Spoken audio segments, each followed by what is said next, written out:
Bienvenidos a la mesa de entrevista de Matices en este primer programa del 2019, Saúl. Karen, buenas noches. Esperamos que hayan tenido un buen descanso y una buena fiesta. Iniciamos el año en Focos. El tema que tenemos sobre la mesa es las demandas de las mujeres para el próximo gobierno. Y es que la campaña electoral está ya llegando a su fin y para incidir en ella, más de 50 organizaciones de mujeres a nivel nacional han elaborado una plataforma de demandas políticas para que sean incorporadas en el plan de gobierno del próximo presidente. La plataforma Nada sobre nosotras, sin nosotras recoge el diagnóstico y propuestas sobre 10 ejes de acciones prioritarias que deben ser atendidos por la próxima gestión gubernamental. Dentro de estos aspectos, salud sexual y reproductiva, derechos económicos, mecanismos de igualdad, entre otros. Y es que a menos de un mes para la elección presidencial, hoy queremos conocer la opinión de las mujeres alrededor de la campaña electoral y explicar la importancia del enfoque de género en la formulación de políticas públicas. Para analizarlo nos acompaña Angélica Rivas, integrante del equipo de coordinación de la colectiva feminista. Angélica, gracias por acompañarnos. Bueno, muchísimas gracias, Karen, Saúl. Qué lujo estar en el primer programa ya del 2019. Y bueno, sí, para hablar de la plataforma y lo que las mujeres estamos demandando al próximo gobierno. Muy bien, Angélica, bienvenida. Bueno, Estamos a menos de un mes para la elección presidencial y queremos abrir la entrevista conociendo tu opinión sobre cómo evalúas las propuestas de los candidatos a la presidencia en todos aquellos temas que tienen que ver con el enfoque hacia la mujer. ¿Cómo evalúas lo que ha sido la campaña electoral en esos términos? Mira, yo considero, y las organizaciones hemos coincidido en ese punto, que hay un déficit de propuestas directamente dirigidas a las mujeres.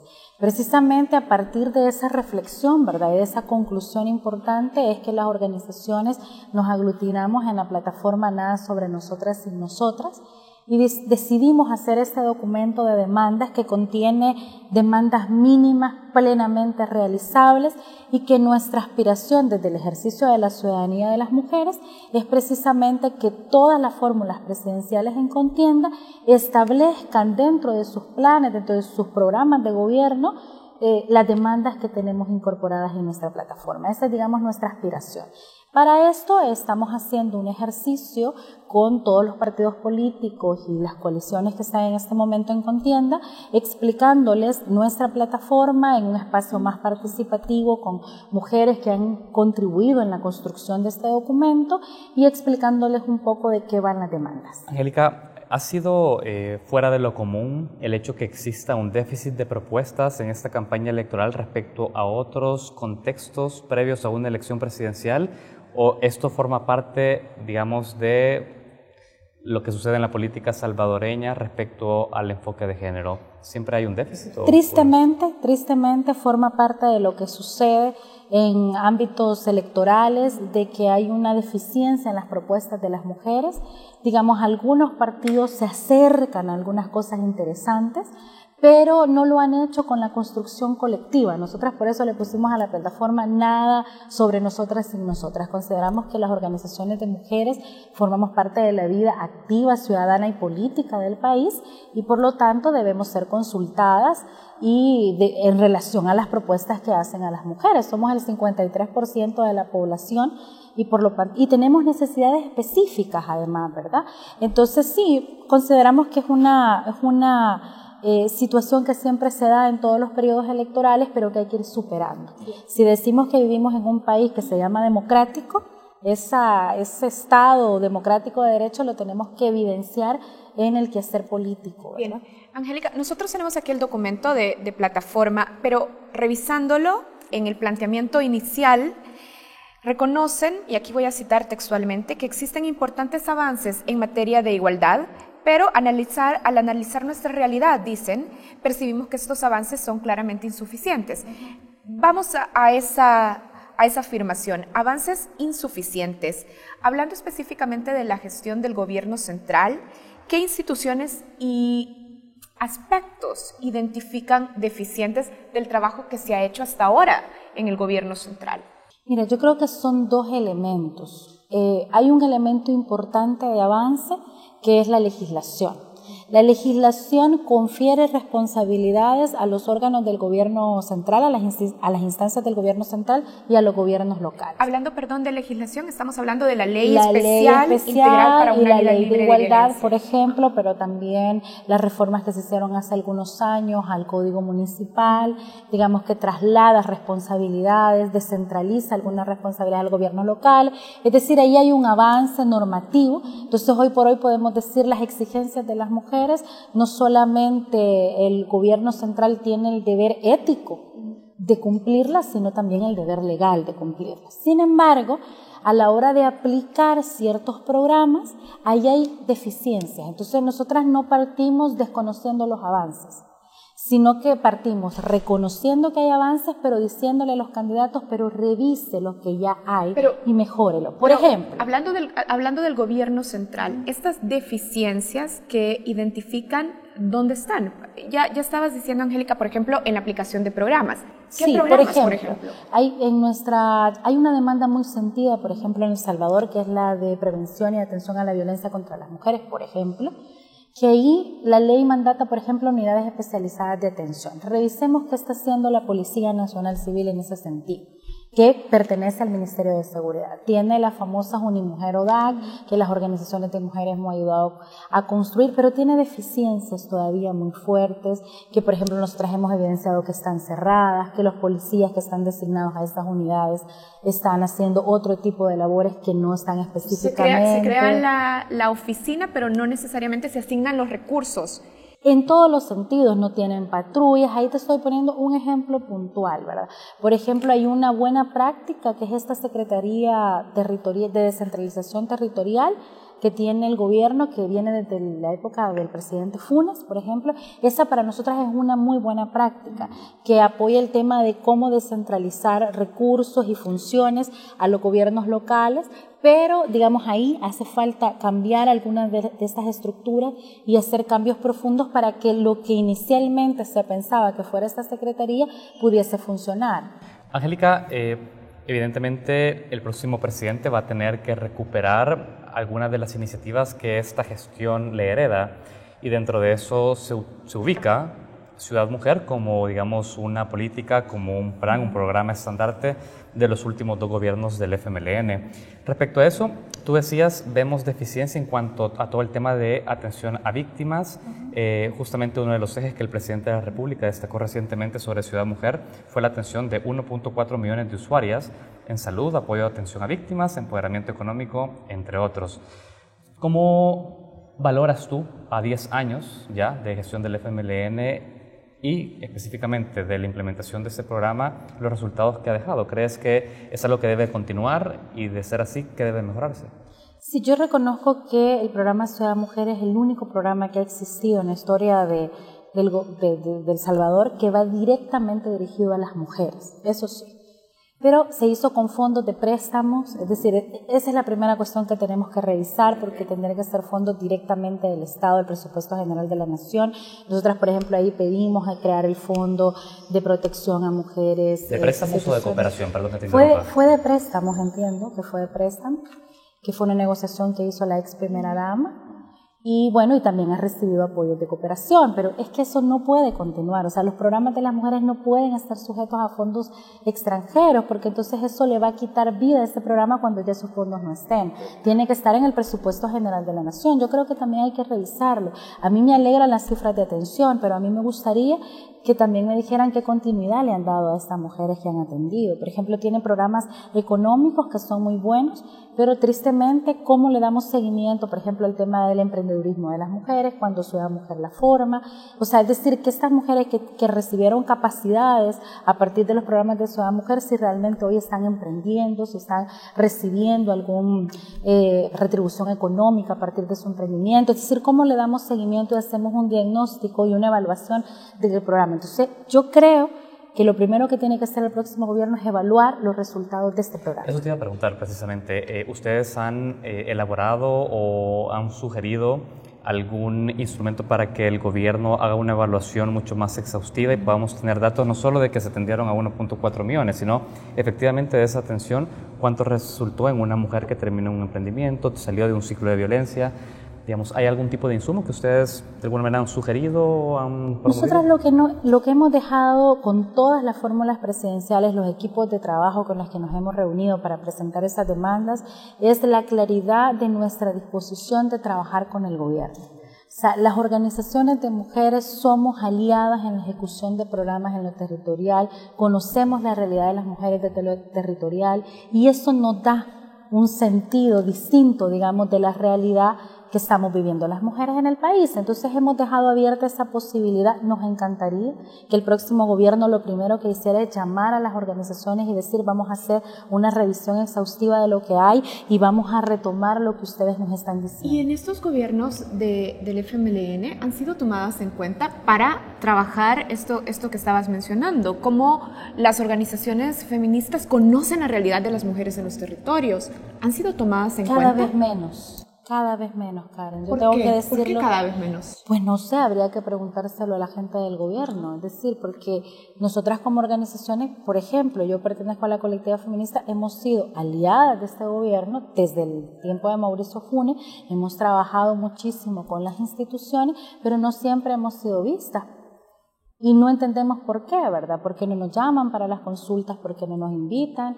Es decir, por ejemplo, hay una demanda específica que le estamos haciendo al ISDEMU porque centramos mucho el tema de la importancia, por ejemplo, de pensar en el mecanismo de igualdad y ahí el ISDEMU tiene que tener un mayor protagonismo, mayores recursos, ¿verdad? Para que pueda hacer esta contraloría, esta función que además por ley tiene de controlar. Y por ejemplo ahí nosotras decimos la mejora de las condiciones y herramientas que le permitan la intervención política al ISDEMU, pero también revisar el mecanismo de cómo se eligen a las personas que participan y representan a las organizaciones de mujeres en la junta directiva del ISDEMU. ¿Ustedes no participan, por ejemplo? En este momento hay una compañera nuestra que está en un espacio de igualdad, pero que tampoco la han citado. Yo me enteré por la televisión, por ejemplo, que el ISDEMU había hecho el año pasado este proceso de firma de convenio con los candidatos para la no violencia en los procesos electorales, que me parece un ejercicio muy bueno, pero no nos invitaron. Ahora, hablemos específicamente del ISDEMU, porque en la plataforma ustedes asignan muchísima importancia al trabajo del Instituto Salvadoreño para el Desarrollo de la Mujer. Revisando el proyecto de presupuesto del 2019, de este año, a esta institución se le asignan apenas $5.7 millones para una cantidad de responsabilidades y de trabajo que tiene que ejecutar. ¿Ustedes tienen una estimación de en cuánto debe aumentarse el presupuesto de esta institución? Mira, no hemos hecho la estimación, o al menos no desde la colectiva, que yo sepa, seguro hay otras organizaciones que la han hecho. Lo que yo sí te puedo decir que es insuficiente. Y eso se nota en la calidad de los servicios, en la calidad del trabajo que hace el ISDEMU como tal. Yo no, como te digo, no niego que hay avances, a mí me parece que sí hemos avanzado, pero que por momentos perdemos el rumbo y el no consultarle a las organizaciones o el no estar genera mayor déficit, porque seguro pueden haber cosas que yo como representante de una organización de mujeres desconozco, pero si no me informan, no me entero, ¿verdad? Angélica, vamos a ir cerrando este primer bloque de la entrevista, pero antes de eso queremos conocer tu opinión sobre la implementación de la Ley Especial Integral para una Vida Libre de Violencia para las Mujeres como instrumento rector de la política de atención a la mujer en el país. Sabemos de que ya tiene 7 años de vigencia esta ley, pero aún siguen existiendo desafíos. Ustedes de alguna manera recogen algunas cosas dentro de este documento. ¿Nos podrías identificar cuáles son, digamos, esas trabas que ha tenido la ley para poder ser implementada de manera correcta y que tenga un impacto mucho mejor en las mujeres? Yo creo que han habido un avance en la implementación de las primeras voces que se escucharon cuando estaba recién aprobada, que decían que era inconstitucional, que era inaplicable. Digamos, ya la historia nos ha dado la razón y es una ley muy buena y muy aplicable. Mira, en la plataforma nosotras hemos citado varias cosas que son deudas importantes. La primera es la creación de la Política Nacional de Acceso a la Vivienda para Mujeres Sobrevivientes de Violencia. Esa es una demanda muy sentida, salió mucho en los talleres. Eso lo recoge la ley, pero no se ha implementado. No se ha implementado. Es decir, es algo que está en la ley, que se tiene que hacer, que es responsabilidad del Ministerio de Obras Públicas a través de Fonavipo y a través del Fondo Social para la Vivienda, pero no se ha hecho.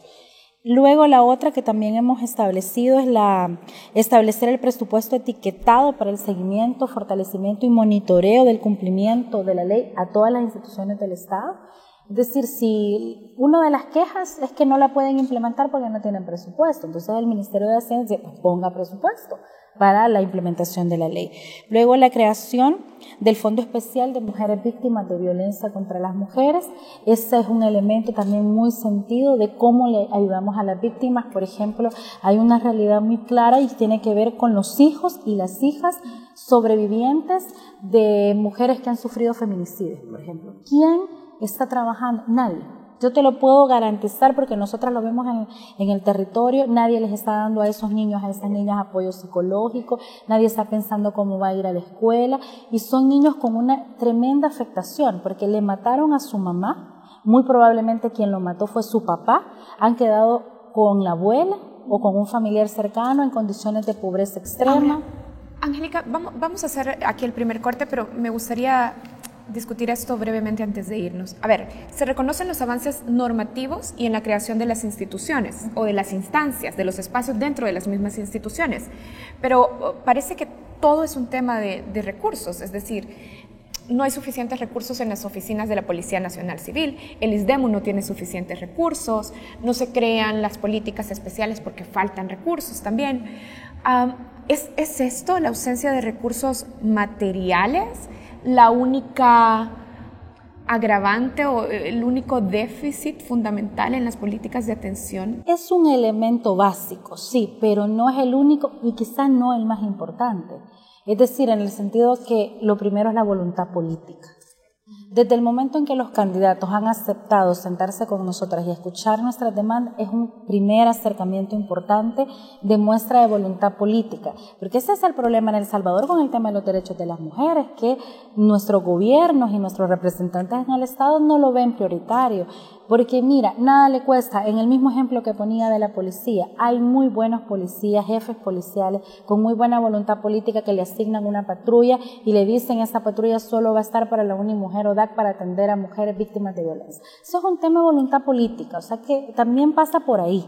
Angélica, vamos a hacer el primer corte de esta entrevista. Karen, enseguida regresamos con más de este análisis que realizamos junto a Angélica Rivas, integrante del equipo de coordinación de la colectiva feminista. Ya volvemos. Continuamos, Karen, en esta entrevista en Matices. Esta noche hablamos sobre las demandas de las mujeres para el próximo gobierno y se encuentra en este set de entrevista Angélica Rivas, integrante del equipo de coordinación de la colectiva feminista.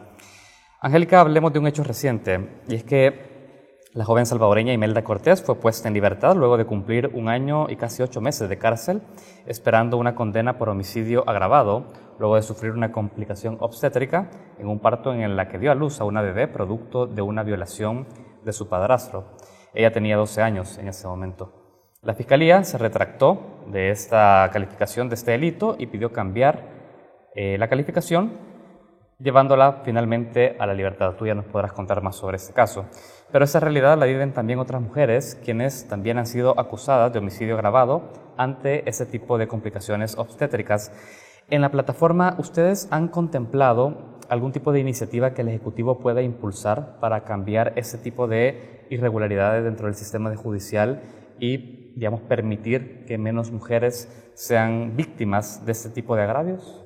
Sí, mira, el caso de Imelda ha sido un caso donde hemos montado una campaña muy fuerte a favor de su libertad. Nos dejó una alegría muy fuerte a finales del año pasado con su libertad y una gratificación al esfuerzo de nuestro trabajo, pero definitivamente también deja el otro sinsabor que no es la única, ¿verdad? Que tristemente hay otras mujeres que están en prisión en este momento y que la criminalización en El Salvador, producto de complicaciones obstétricas, no ha parado. Nosotros tenemos 2 demandas específicas en esa línea en nuestra plataforma. Una tiene que ver con el fortalecimiento de los consejos criminológicos. Los consejos criminológicos son estas instancias que dan informes al centro, a la Dirección General de Centros Penales, para los procesos que digamos que sirven para los procesos de revisión a nivel penitenciario. Entonces, nosotras que tenemos trabajo, digamos, con compañeras que aún siguen privadas de libertad, nosotras pudimos ver hace unos años, cuando impulsamos la campaña de Libertad por las 17, que es una campaña que tenemos sostenida hasta el momento, que hay una deficiencia muy fuerte en analizar las condiciones de género específicas de las mujeres y discriminación en El Salvador. Nos alegra que la Fiscalía General de la República tenga hoy mismo, que la puso en noviembre del año pasado, una política de persecución de delitos que además tienen un análisis y una reflexión de género. Ese es un avance, pero eso lo tenemos que trasladar al Ejecutivo. Entonces ahí el Ministerio de Seguridad tiene un reto importante. Solo precísanos algo, porque nos parece una propuesta muy valiosa lo que estás diciendo, pero no logramos todavía, o al menos yo no logro entender, cuando hablas del fortalecimiento de los consejos criminológicos. Es decir, ¿qué estás proponiendo? ¿Una formación? Es una formación en género a los integrantes de los consejos criminológicos, porque esas son personas de muchas disciplinas, son multidisciplinarios que examinan los casos de cada persona privada de libertad que llega y dan un informe que sirve para a nivel penitenciario.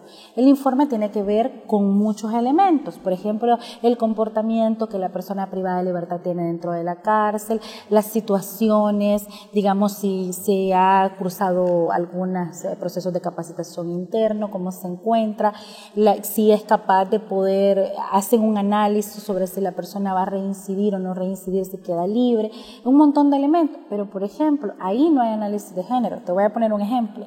En una resolución del Consejo Criminológico de una mujer, dice que ella sí tiene toda la posibilidad de reincidir porque su grado de escolaridad es de 2º grado.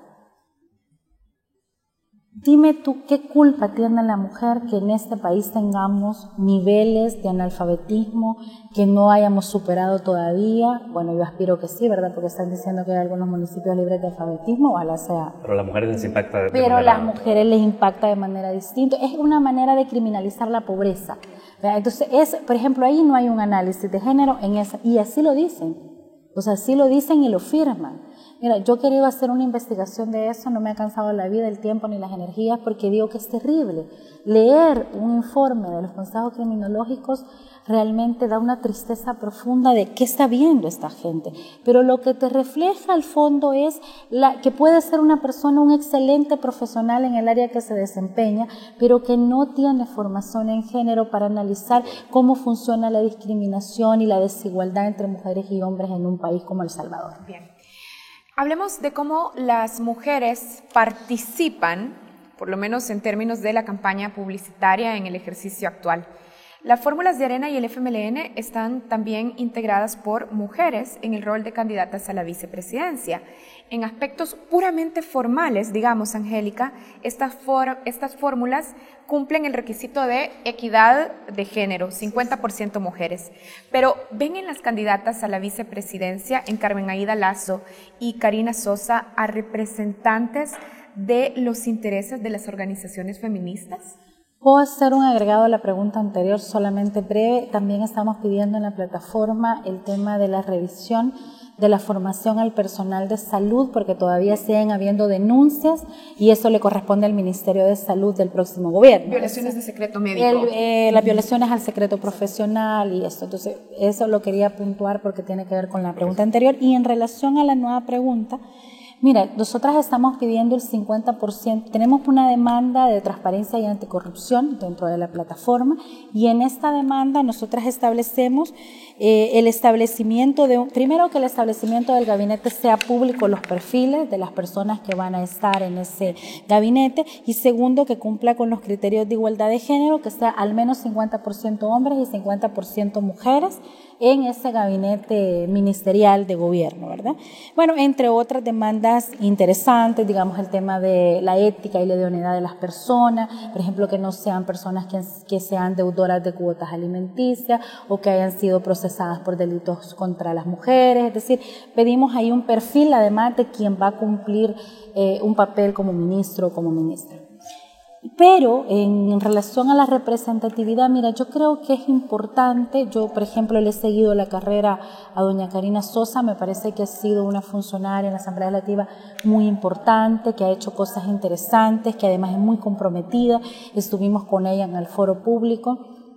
Tiene compromisos como fórmula presidencial y ella particularmente como mujeres. Habló de los ataques que ha recibido ella, que también ha recibido Carmen Aida Lazo por su condición de ser mujer en política, y nos evidencia lo difícil que es para las mujeres llegar a estos cargos. Creo que el ser mujer en sí mismo, esto no tiene que ver con un esencialismo que porque yo soy mujer ya voy a ser favorable a los derechos de las mujeres. Yo creo que también los hombres pueden ser favorables a los derechos de las mujeres. Tiene que ver con un tema de ética, de sensibilidad, de perspectiva de igualdad, de desarrollo, de entender que no podemos pretender gobernar y desarrollar un país si no pretendemos desarrollar a las mujeres, que somos más del 50% de la población. Tiene que ver con un montón de elementos. Yo que he trabajado mucho el tema de la participación política y me toca mucho a nivel personal porque creo que debemos avanzar porque hay muchas deudas en ese sentido, felicito a esos dos partidos por tener a mujeres en esta fórmula presidencial. Creo que eso es importante, como tú decías, es simbólico, es muy simbólico, pero es muy importante porque la imagen que le mandamos a las niñas en las casas, que también pueden gobernar, es importante. Angélica, hay un punto importante, y hablando ahora a menos de un mes de la elección, seguramente también los partidos políticos comienzan ya a pensar en sus gabinetes. Ustedes puntualmente han dicho que exigen el establecimiento de un gabinete con criterios de igualdad de género, con un 50% hombres y un 50% mujeres. En principio entendemos que en la medida que una mujer llega a una cartera de Estado, tiene la posibilidad no solo de asumir poder y poder, digamos, enfocar la política pública desde el enfoque de una mujer. Pero ¿cómo se garantiza finalmente que un gabinete paritario representa las reivindicaciones de las mujeres en el país? Es decir, de entrada no es una garantía. Tendría que pasar algo más, que ese sea algo más, digamos, para que podamos tener efectivamente una reivindicación cumplida.